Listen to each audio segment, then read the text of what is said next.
From Kansas State University, this is Agriculture Today. Eric Atkinson here. And coming up today out of Oklahoma State University, Derrell Peel with this week's cattle market commentary.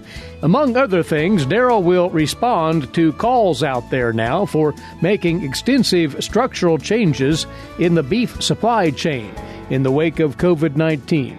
And he'll talk about his guarded optimism for cattle prices improving. Then K-State's Keith Harmoney will conclude his series on common grazing management rules of thumb.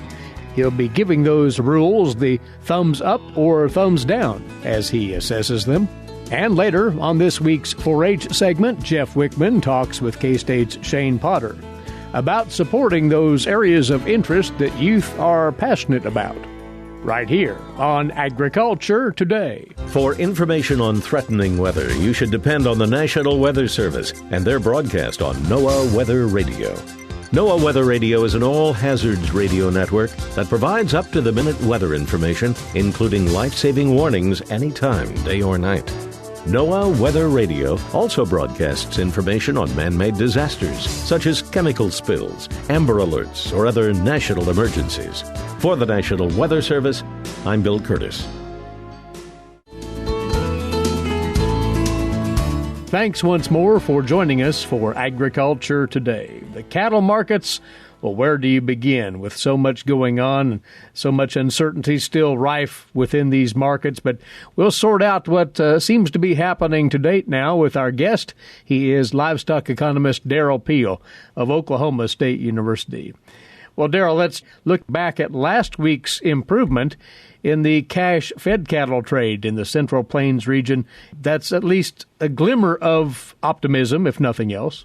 Well, yeah, these markets are really disjointed right now because of the reduction in capacity right now. Obviously, we sort of have two markets in some sense. We have whatever the cash market works out to be in a particular location. And then, of course, we have a lot of cattle that are just not getting processed. There is no market for them essentially right now. And so it's, it's a very unusual situation. We've never seen anything like this. But I think there is some optimism that we maybe are beginning to sort of see where we're headed towards, some improvement in these markets in the coming weeks. The greater attention getter, though, would seem to be this boom in boxed beef prices, remarkable prices being paid in that trade. And is this strictly supply and demand as we look at it now, Derrell? I think it is. I mean, last week the estimated cattle slaughter was down 38%.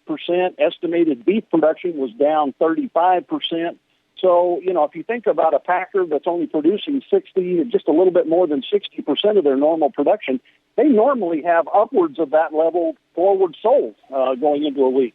If you think about a retail grocery store, they normally price the bulk of their expected sales, several weeks in advance in anticipation of promotions.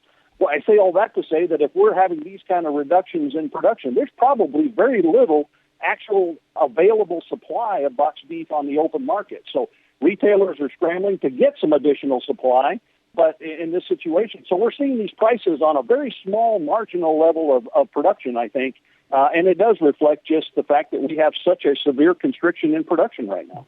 And we will speak to the potential reopening of packing plants in just a second here. Since we last talked, you were among many who conducted a study of the impact of the coronavirus situation on the cattle industry and lent some tangible numbers to that impact. You might go over what those had to say. They were dramatic, to say the least. Well, they were. This was done about a month ago in early April. I was asked to lead a group to put together some damage estimates, knowing that USDA was going to be putting together this program of providing some financial support for the cattle industry. And so we worked very fast, but we put together what I think was a very comprehensive piece of work. And the bottom line was, as of early April, so a month ago now, we anticipated that there had been at least $13.6 billion in damage to the cattle industry relative to the early part of the year before we started to see any coronavirus impacts. And that stretched across the cow-calf sector, the stocker sector, and the feedlot sector. Now, since that time, we've had some additional impacts. Now, we anticipated impacts through the summer and into the fall, really for the rest of the year in our report. But there have been some additional things that have happened since then, most notably these packing plant closings. So realistically, that number would be bigger if we were to redo it today. Which sector will be most disaffected by this, as the numbers would say then? Cow-calf, finisher, backgrounder, within the production sector itself? Well, on a per-head basis, the numbers were about $112 for the 2020 impacts on the cow-calf sector, about $160 a head for the stocker producer, and about $206 for the feedlot producer. So on a per-head basis, that's kind of the way it breaks out. Now, when you look at the fact that there's 31-plus million cows in the country, we actually did our estimate on the basis of cows plus bulls. There's a lot more of those than there are stocker and feedlot cattle at any one point in time. So the total number was the biggest for the cow-calf sector. In any event, it's going to be a difficult thing to recover from. Soon, cattle producers will be able to apply for that USDA COVID assistance that's supposed to be opening up here within a few days, that sign-up. As you view your study and then what that relief might provide, will it actually help the industry? To what extent? Well, I don't know exactly what USDA is going to do, but if you look at the total number that we have heard in terms of the cattle industry's portion of the $16 billion, it was about $5.1 billion. That would be just a little bit more than 50% of the direct 2020 estimates in our report, which were about $9.2 billion. So, just across the board at face value, that would suggest maybe 55% or, 55 cents on the dollar, if you will, of those estimated damages. But I have no idea at this point how USDA is actually going to allocate those funds. Back to the packing plant situation, and once more the president did instruct packing plants to reopen as an essential industry here. That will happen, it appears, Derrell, rather gradually. Is it in time, though, to prevent an even more severe backlog of cattle building up? Well, I think we already have a fairly serious backlog of cattle. In the last 4 weeks, the reduction in cattle slaughter total, including the estimated slaughter from the last couple of weeks before we had the actual data, but it would suggest basically that we have lost one of the last 4 weeks of slaughter. In other words, the equivalent of one full week of slaughter has not happened in the past 4 weeks. That's a pretty serious backlog. We're not quite through this yet. We may be at the worst point as I kind of read the worker health situation and so on. I think we start to make some progress, if not this coming week, very soon thereafter. But nevertheless, it's going to take some time. We're going to, by then, have built up a very serious backlog. So we're going to spend maybe much of the rest of the year fully recovering on the cattle side from the backlog of cattle that we've already built up in this industry. And then when we think in terms of prices, that would seem to suggest that that backlog will bring more weight to bear on the price levels that we see going forward. It's going to take some time, for this market to catch up. So there will continue to be that supply pressure in the immediate slaughter needs of cattle. It's going to depend in part on how feedlots manage through this. If they keep these cattle growing at a normal rate, then we're also going to see carcass weights go up, and that could add additional pounds on the market, which could have some impacts. I think many feedlots are actually kind of holding these cattle in sort of maintenance mode to avoid that. But nevertheless, we've got lots of challenges ahead for us on the cattle market side. The meat market side may recover a little bit quicker as we get these plants back online, as we get food service opened up here in the coming weeks.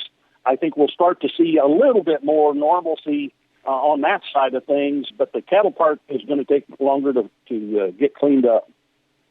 Some are now calling for, to put it this way, a revamping of the meat processing system because of the backlogs, because of the issues with worker health, so forth. You recently put together an article on that aspect and basically cautioned about radical changes being made to the beef production system. Sure. I think there's a couple things going on here. One of these is just that many of the proposals we're seeing, there's a whole slate of different proposals that range from various mandates on how we do business to radical restructuring of the infrastructure of the industry, if you will, at the packing level. Many of these are long-term, long-standing agendas that various parties in the industry have. And this is, in the midst of the chaos that we're in right now. Those are being pushed. I don't think any of these proposals would substantially change or have changed what we've gone through and what we are going through in the industry right now relative to COVID-19. And moreover, again, in the midst of all of this, I think it's very important for the industry to really take some time and understand the implications of any kinds of changes that we might be promoting right now. It's critically important to understand why the industry works the way it does today before you can really fully evaluate the consequences of any kind of changes that you're wanting to make. And one of the things that the last few weeks have really shown to us is how markets really work in ways that we normally don't think about. Part of this is you're really worried about the taking away the efficiencies that have been inherent in the industry and have developed over some years' time. Again, it's easy to not recognize it, but the cost efficiencies of large-scale operations, large-sized operations at the feeding sector and the packing sector are very well documented. They do have those advantages, and the industry does broadly benefit from those. The bottom line is cattle prices are higher today because of the cost efficiencies that we enjoy at the packing plant and the cattle feeding sector than we would have if we didn't have those. So, again, before we go make changes, and there may be some things that we want to fix, but we really need to understand the consequences of those and consider maybe a range of things to think about rather than some simple, fairly radical kinds of changes. Amidst all that, as we look ahead, again, it's a wild and woolly situation, hard to predict, but one would hope that maybe the negative price impact would be behind us. Well, it's going to be a long process, so I don't know that it's really dramatic here for a while, but I do think maybe we are at the worst, it looks to me like, and that we can sort of see our way forward to some improvement in the situation as we go forward. Always appreciate your input, Derrell. Take care. We'll talk again soon. You bet. We'll talk soon. Derrell Peel, livestock economist, Oklahoma State University, on this week's Cattle Market segment, and you're listening to Agriculture Today. Hamburgers, roast, ribs, steak, or whatever you prefer. Beef, it's what's for dinner. Kansas cattle farmers produce 7.5 million head of cattle per year. It takes about 7 tablespoons of peanut butter to get the same amount of protein in 1 serving of lean beef. Support your local Kansas farmers and ranchers. Eat beef. This message was brought to you by the K-State Animal Sciences Leadership Academy participants. Welcome back. You're listening to Agriculture Today. And we're joined once again by a rangeland scientist who works out of K-State's Agricultural Research Center at Hays, Keith Harmoney. Earlier in the year, Keith launched with us a series that he's calling the Grazing Management Rules of Thumb, things that you producers may have encountered in as far as ideas or approaches to managing your grazing programs. And what Keith's been doing is giving each of these the thumbs up or the thumbs down in their validity in grazing management. So, Keith, we walked through numbers 1 through 8 on the list of 12 that you've put together here. Here, we'll put a capper on this series by covering the last 3 rules of thumb. Number 9 on your list goes like this. Every inch of growth of grass is equal to 150 pounds per acre. Now, is that true? Well, I gave that a thumbs up and a thumbs down because that is a good rule of thumb if you are at the right location in the state. There's a big difference in grass growth from the eastern part of the state to the western part of the state. Right here in the middle, in central Kansas, in the mixed grass rangeland area, with a average density grass stand, 150 pounds of forage per inch of growth is a pretty good estimate. But when you think about eastern Kansas and the species that make up rangeland, a lot of tall grasses, big blue stem, Indian grass, switchgrass, little blue stem, those are very productive.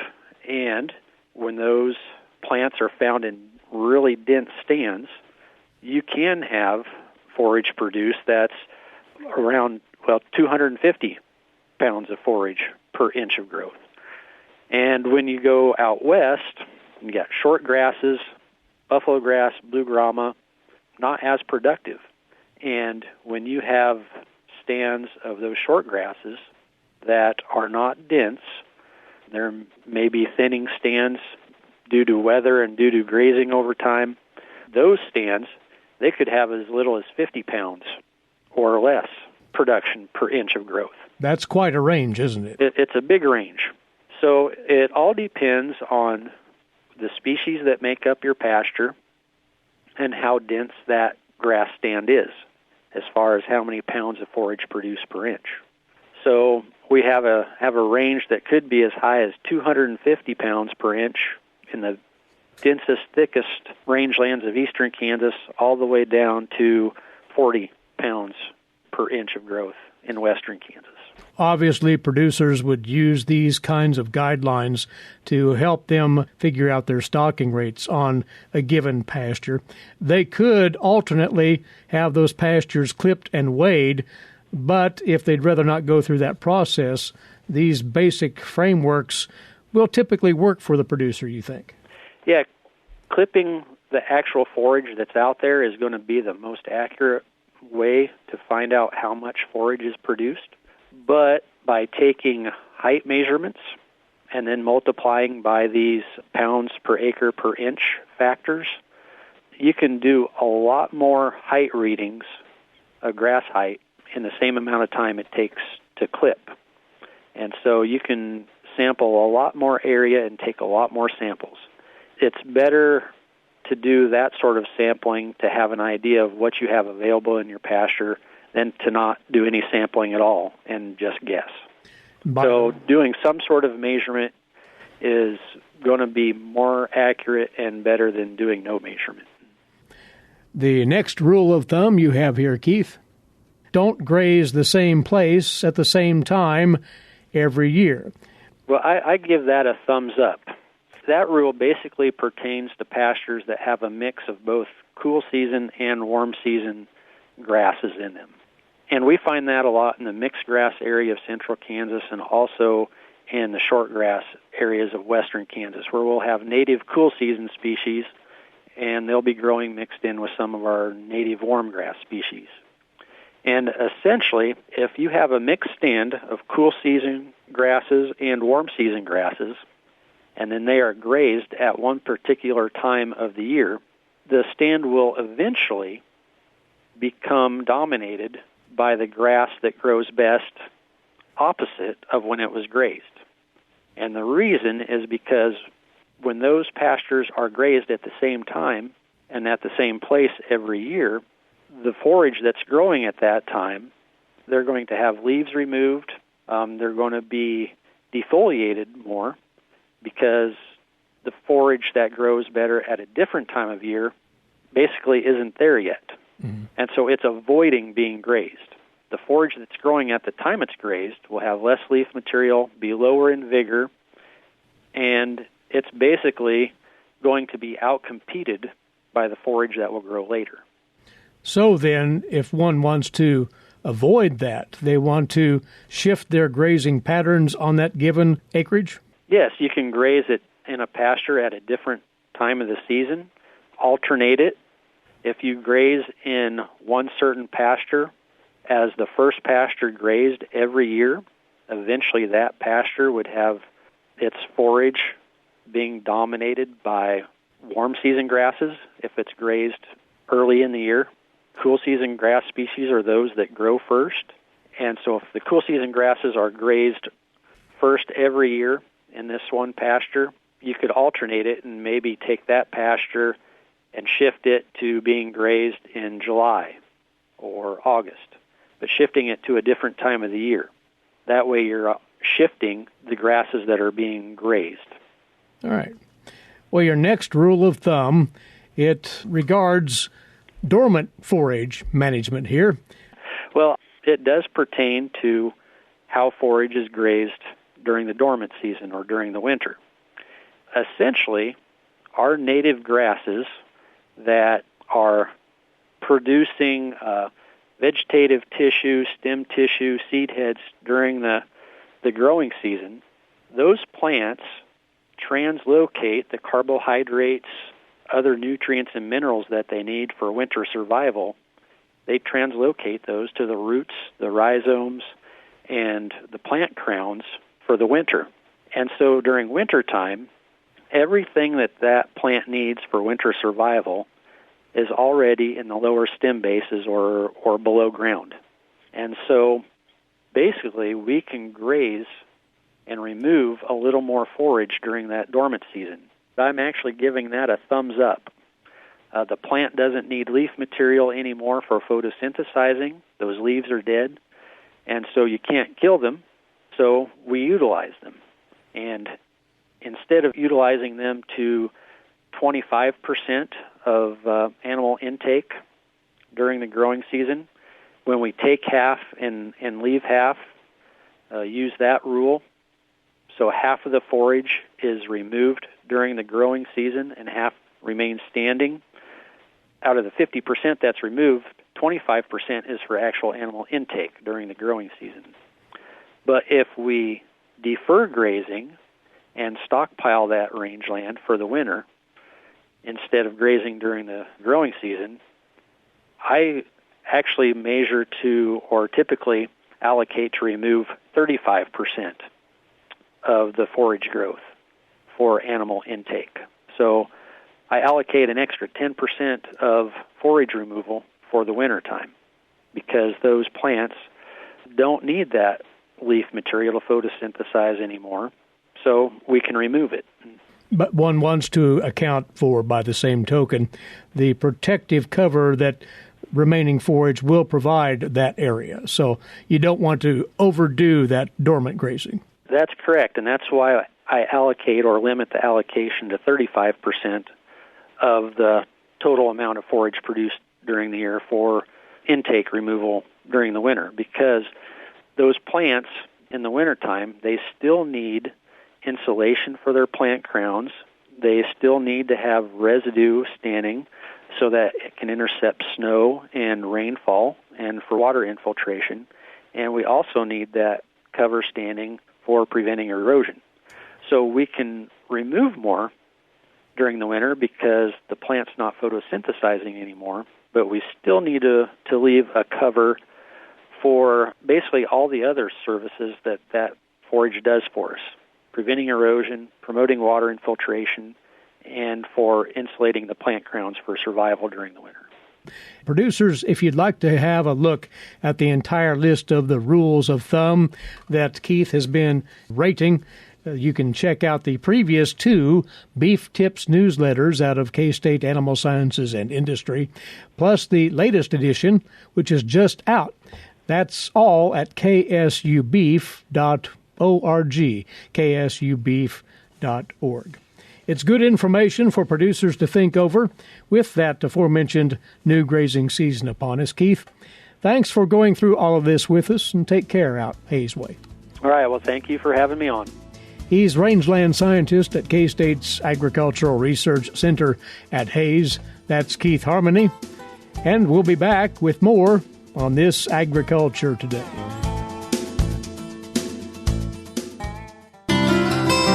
For 25 years, K-State Research and Extension's Kansas Agricultural Mediation Services has been providing a no-cost, confidential place to call in and visit with an agricultural lawyer. Our experts are available to help you producers handle legal and financial issues. Explore your options and generate solutions. Call us at 800-321-3276 or visit us online. Kansas Agricultural Mediation Services. Coming to you from the campus of Kansas State University, this is Agriculture Today. Eric Atkinson here. Now to today's agricultural news headlines for you, courtesy in part of DTN. Well, U.S. meat plants are expected to be resuming operations in days, not weeks. Those are the words of USDA Secretary Sonny Perdue in an interview with Bloomberg. He noted that personal protection gear and access to COVID testing should happen virtually immediately, in his words. The USDA has already started working on orders to get those filled on a priority basis with suppliers, says the Secretary. The downturn in meat production should ease to 10 to 15% within a week to 10 days, he says, putting the current shortfall at 20 to 30%. The Secretary went on to say, again in his words, there will be some less production, some inefficiency based on line speeds, some employees that will not be able to come back to work, but he emphasized that worker safety is the first priority here. Meantime, House Agriculture Committee Chairman Colin Peterson has weighed in, supporting efforts to create local task forces to provide a framework to safely and efficiently open meat packing facilities in a way, he says, that will protect worker health and safety and will begin to reduce the backup of hogs for processing in his home state of Minnesota and nationwide. First, he says they have to have testing done broadly enough to know exactly the scale of the infections. Second, workers need masks, face shields, and other PPE, as well as a plan that keeps them at a safe distance apart from each other. And he went on to say that USDA meat inspectors need to be provided with the PPE necessary to keep them safe and healthy as well. Finally, says Peterson, the plants need to run at a scale and speed that accounts for the reduced workforce levels that they'll have as they get started. Those plants, only after workers are confident that those needs are met, can plants reopen safely, in Peterson's words. Exports of U.S. ethanol are being eyed as a way to help that sector, but last week Secretary Perdue did not mention the potential for that industry to get any government aid. Perdue said ethanol was a product that China could purchase as it seeks to meet the terms of the Phase 1 agreement with the U.S. He also offered no indication that the USDA is altering its aid package for farmers that it has yet to release. Meanwhile, a bipartisan group of senators are pushing the USDA to target its relief to local farmers under the Coronavirus Food Assistance Program. They expressed disappointment that there were no specific details on how the assistance would be tailored to the unique challenges that local producers face, or how the department will conduct outreach to beginning and underserved farmers.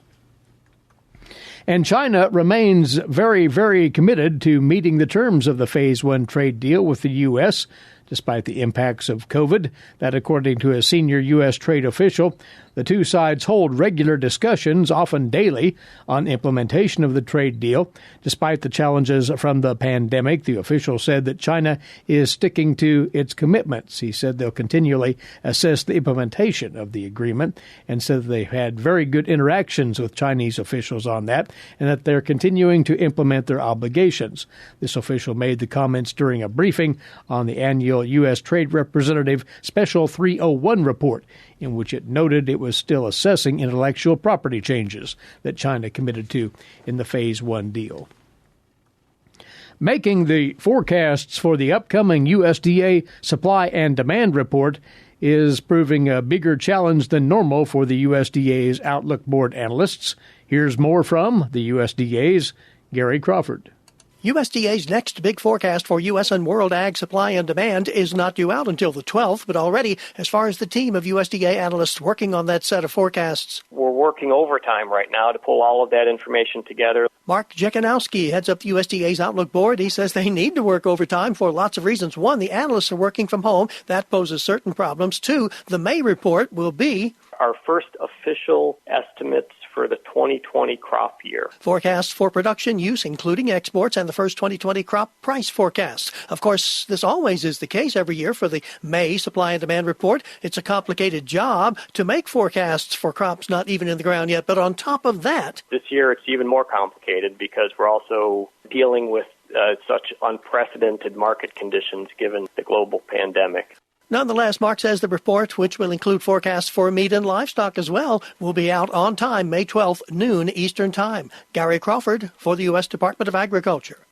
Elsewhere on the agricultural news page today, the Association of American Pesticide Control Officials has sent the EPA a letter asking that agency consider banning post-emergence use of 4 dicamba herbicides, XtendiMax, Ingenia, Fexapan, and Tavium, when it makes its decision on their current restrictions set to expire in December of 2020, based on application dates of dicamba complaints investigated by the major soybean-producing states from 2017 to last year. Prohibiting over-the-top applications could greatly reduce dicamba complaint investigations, that letter says.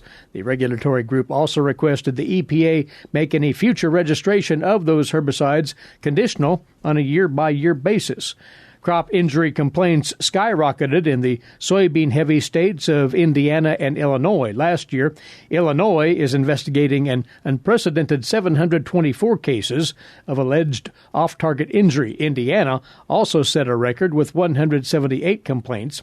Other states, such as Kansas, Arkansas, Iowa, and Nebraska, investigated similar levels of damage in both 2018 and 2019, despite dicamba label changes, which were made by the EPA in 2018. Neither applicator training programs nor increasingly restrictive label requirements have proven successful in diminishing off-target dicamba injury. That's according to this letter. And Dairy Farmers of America over the weekend announced it has finalized the purchase of a substantial portion of the dairy assets from former competitor Dean Foods. The announcement comes after a settlement on Friday involving the U.S. Department of Justice, along with 2 state attorneys general, to block the sale of 3 dairy processing plants by the Dairy Farmers of America as part of the Dean Foods bankruptcy.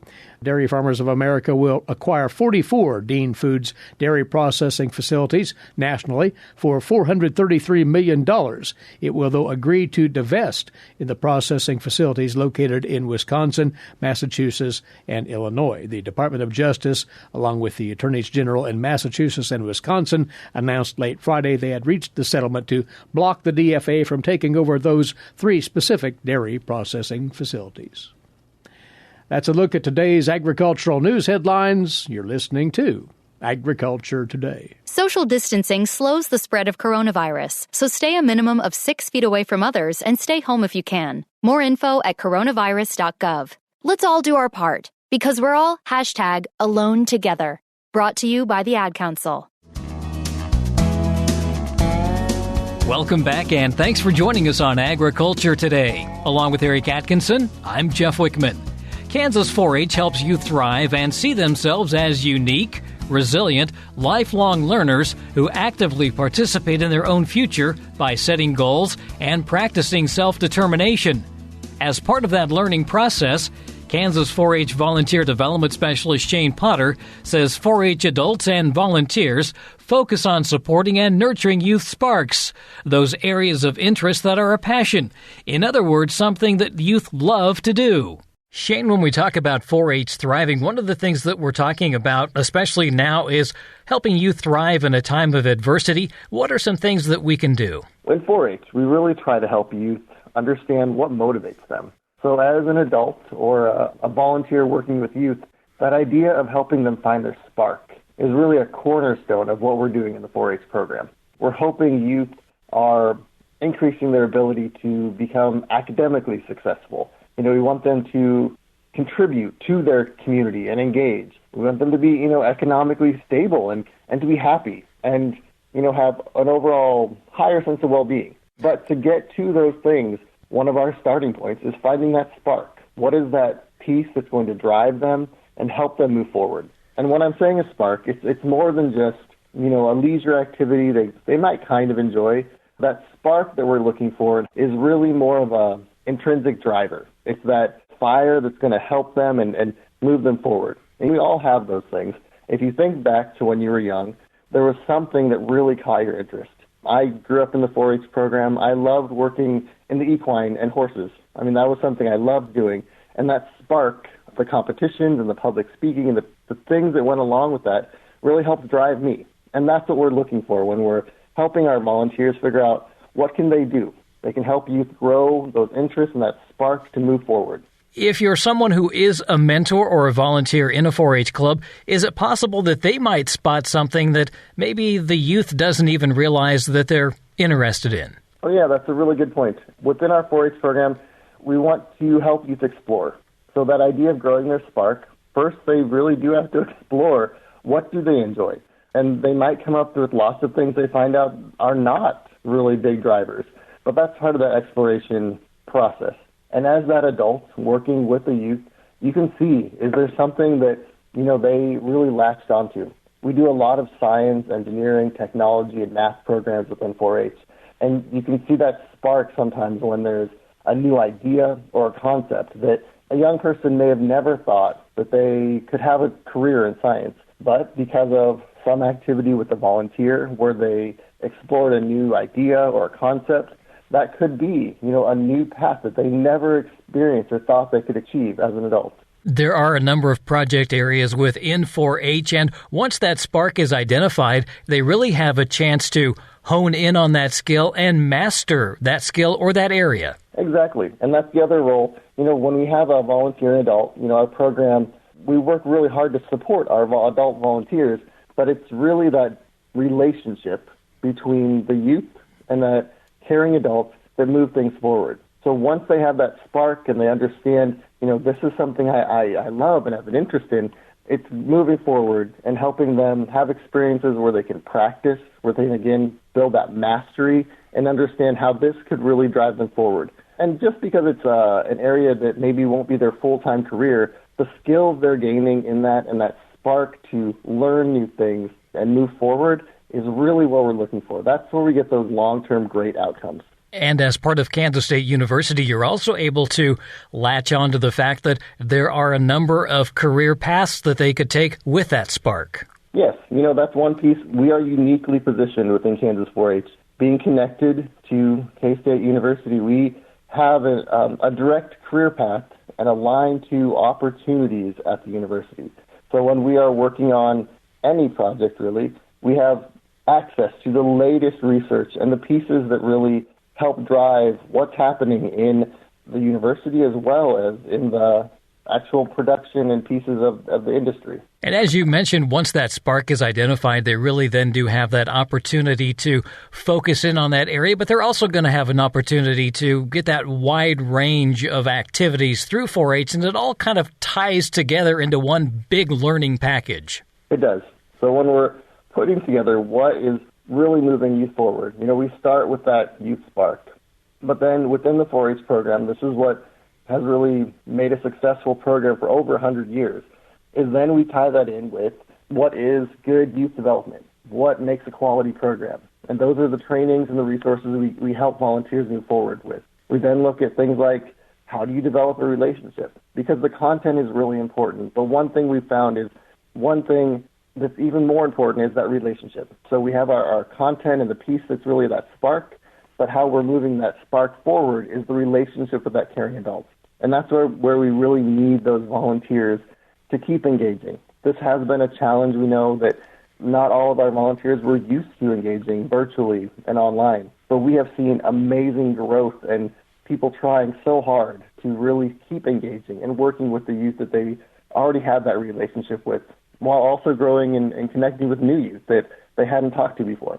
Well, then I think they're even finding ways to still manage to do those hands-on projects. It's just that they may be watching you do the hands-on project from clear across town or maybe even across the county. Yes, so we've had some really creative projects so far. We've had adults go through and create, opportunities for youth to see new information and then apply it. The same concepts that held true that made 4-H successful before. We have, experiential learning where youth are able to see something and apply it and then use that somewhere else.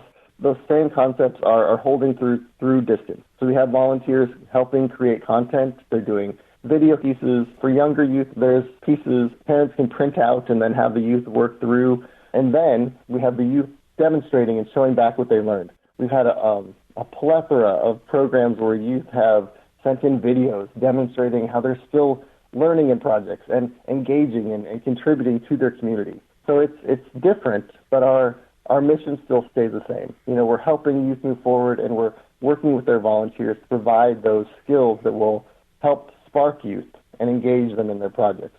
And of course, someone can still get into 4-H. You're still looking for volunteers. All of that still continues, even though we're not doing the face-to-face meetings right now. Absolutely. So if anyone is interested in volunteering or engaging with the program, they can always go to our main website, and that's just kansas4h.org, and connect with all the great virtual opportunities that are happening currently.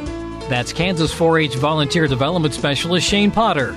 To learn more about 4-H or becoming a volunteer, visit kansas4h.org.